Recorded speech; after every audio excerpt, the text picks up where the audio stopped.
So I was going to start out with a really, basic, crappy question like, why are zombies so popular? But we were talking in the hallway before we came in, and an offshoot of zombie pop culture came up that I think we all kind of want to talk about, and that is this issue of zombie survivalists, of taking zombies, and we love the comics, or we love the graphic novels, we love the Walking Dead, and we love the movies, and now all of a sudden, oh my gosh, I got to get a shotgun and get ready to kill my neighbors. So I wanted you guys to comment on, your thoughts about that, or have you experienced this in your, travels, or maybe incidents I know a couple of you have had on TV when you've sort of been busted. But yeah, so we'll just shoot it out there. What do you guys think of the survivalist craze? Well, I'm naturally paranoid, so I was worried about it the day I started writing Zombie Survival Guide, even though I didn't think it was going to get published. I'm 41 years old, so when I was a kid, there was an issue with Ozzy Osbourne called, he wrote a song called Suicide Solution, and some kid killed himself, and the parents found the record on the turntable, so naturally they went after Ozzy Osbourne. So I knew from a very young age that whatever you put out there, people are going to try to link you to whatever is happening.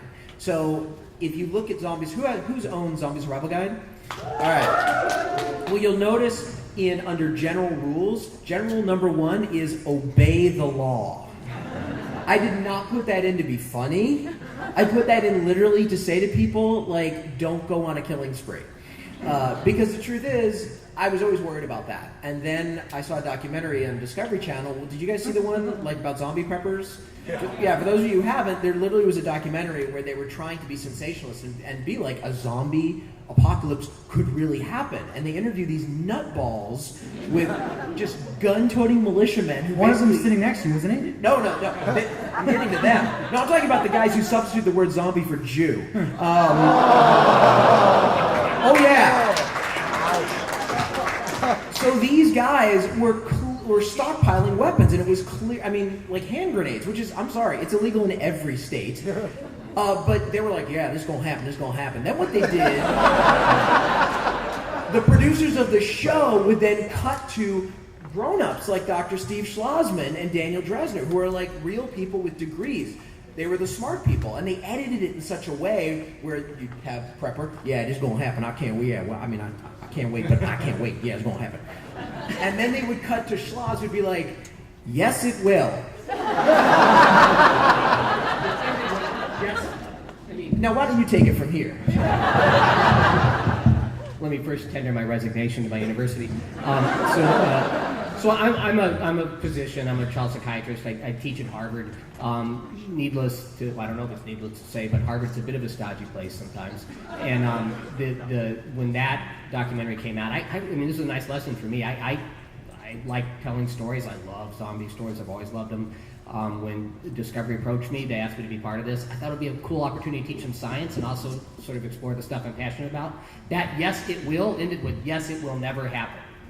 Literally, that was the way I did it. So it was a great example of the sort of naive, schmuck doc walking in there and thinking that he would get to sort of have a good time, and then what showed up on TV was hard to watch, actually. So I apologize, actually, to folks who think that I thought that it would ever be okay to arm up like that. A good zombie story, in my opinion, and in the opinion of almost everybody I know who's interested in the zombie genre, is about what not to do.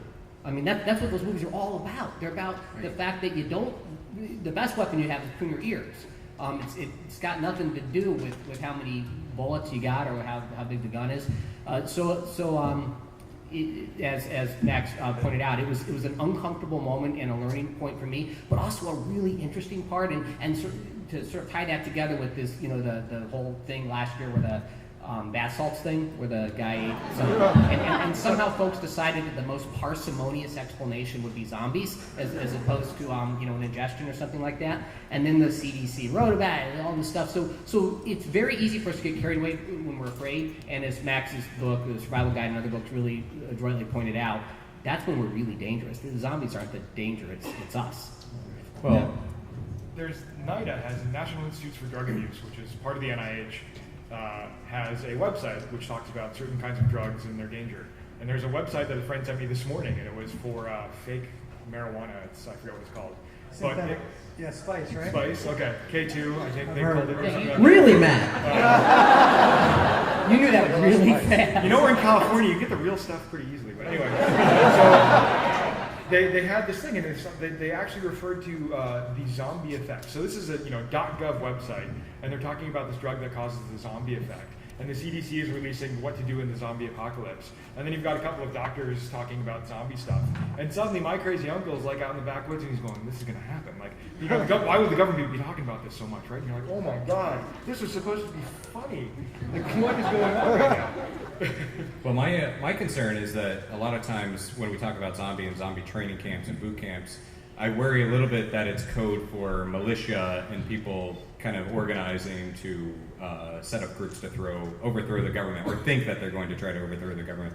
But we had on the show, we had a guy that was building a bunker, and Max, you weighed in on that guy, and he was an intelligent guy who had some very interesting ideas, and I worry a little bit about that kind of tendency of like, once we put that guy out there, even though I can say it's a little bit nutball, does that give ideas to other people? But Steve, like a couple years ago when the CDC put out their zombie survival guide as a PSA, when they initially put it out there, I think they initially misspelled your name, but they put it out there connected to you. And there was a lot of people that took that as, oh wow, this guy really did find a zombie virus. Right. No, I mean, just the footnote to that story is they did misspell my name. If you want to know how to piss off a nice Jewish mother like mine, you misspell his son's or her son's name in the press. So she called him up and fixed it. But then I had to. She's like, I don't care that my son's writing about zombies. I care that you misspelled his last name, and he's still a doctor. So she did both those things. But the funny sort of part of that is when the CDC did do that, and then they quoted the disease that I just made it up in the book I wrote. I mean, it's based scientifically, but obviously it's made up because it's not real. And then the folks who I work for at the medical school said, well, you got to do something about this, Steve. You got to make an announcement. You got to go on, out there and call the press and tell them that zombies aren't real. And I said, okay, I mean, I'll do that, but isn't that what we would say? Like, is it like what we would? So I didn't say anything, obviously, and the whole thing back down. But it's a great example of how this stuff just takes on its own steam. So, very interesting. Well, stop me. I want to move on. Oh, okay. Scott, you're up next. So obviously, zombies are popular because of the apocalyptic stuff. That's obvious. But prepper shows are big that have nothing to do with zombies, right? A lot of preppers don't like zombie fans at all. So I'm kind of interested in what you think of some of the other, and I'm not a big prepper personally, and I'm super into zombies. So why the zombie craze now, is huge. It's been growing and growing for the past decade. And why is that? Why now?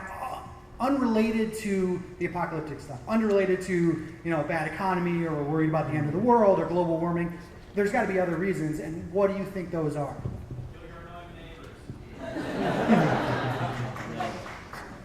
I'll go. I think it's because they're the best monster ever, and people are noticing this. And people forget that a lot of the monsters in the pantheon, like Bram Stoker wrote Dracula in the 1800s, and it had many, many years to kind of soak into the culture and become regular thing. I'm seeing the signs outside. We got, another Dracula coming. Every few years, that's just going to be a thing. But George Romero didn't create the modern flesh-eating reanimated corpse zombie until 1968. So it hasn't had that long to sort of percolate into culture. But I think now we're beginning to see that. And I think zombies are going to be something like vampires that every few years will sort of, the wave will crest and recede. And it's going to stick around because they're great.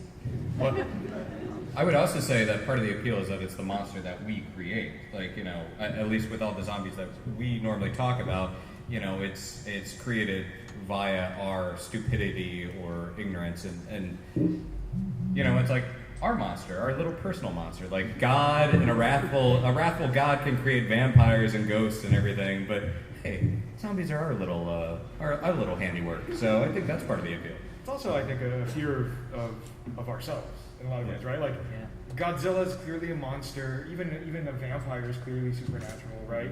But there's something about that fear of either what you could become, right? It's sort of like the Joker says in Dark Knight, right? Like one bad day, right? right? What could happen? Right? What could happen with one really bad day? I think that's what makes it so intriguing is that it's kind of us, all of us. And, being at a place with 120,000 people like Comic-Con, you're walking around on the floor and you're like, what would happen if something happened, right? Like what kind of shit would go down if there was like an explosion in that You're supposed point, to. right? There could be people under 18. Please be aware there are many members of your audience may be What under kind 18 years of age. Who had never heard that word before? You just started a child. Right. There is actually a comic called Zombies vs. Fanboys, I think, that was set. Yeah, thank you. That was set at Comic-Con last year. I would say part of what we need to think about when it comes to the popularity of zombies is that George Romero lost, creative control over the zombies in Night of the Living Dead, putting it in public domain. Something like Alien for Fox or Predator, people can't grab that and make their own shows and make their own movies and make their own comics. When it came to The Walking Dead, Robert Kirkman can take parts of it. He can take big parts of it, and so can any one of you. You can make it into whatever you want, and so that allowed because there's no strings attached, because nobody had to pay any rights. You can make anything zombie you want, and that's another reason why it's grown so big. Do you guys know? Are you familiar with that Night of the Living Dead from 1968? It instantly went into public domain when it was released because it was originally titled Night of the Flesh Eaters. And the distribution company in the 11th hour changed the title card. They left the movie exactly the same, changed the title card to Night of the Living Dead, and they forgot to put the little trademark stamp next to the title. And since then, Instantly public domain. It's like leaving a decimal point out in a bridge. It's like you want to do it. Yeah. So Romero didn't make any money off of that. No. So always put the little C there, guys. That's the lesson. I mean, I can. There's two things I think apart from the apocalyptic stuff. One is things feel kind of increasingly impersonal, and this is not like a new argument, but I just think it's a sort of fascinating one, especially to contrast it with vampires, which I also love. But vampires are intensely personal. Vampires want you. They make you feel sexy, and that's why we watch True. But they don't sparkle. We all know that.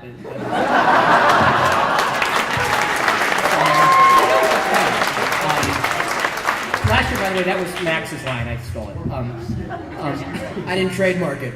Right. Zombies are not about you. So if a zombie wants to eat my guts and I step to the left, it eats his guts, right? Or the other person's guts. And if something's going to eviscerate me, I'd like it to be about me. I'd like to be special. And no, I'm serious. And as we become kind of more and more detached, we actually feel less and less personally special. So the zombie actually appeals to that particular nightmare, which is a sort of similar spin to what Brad said. The other thing is they just map uncomfortably well, and Brad and I both talked about this, onto the science in a way that, and I can't really do Dracula science, but I can do zombie science, and it maps more comfortably than I'd like it to. And I think that's part of the problem. I don't think there's anybody out there preparing for like the My Little Pony apocalypse, right?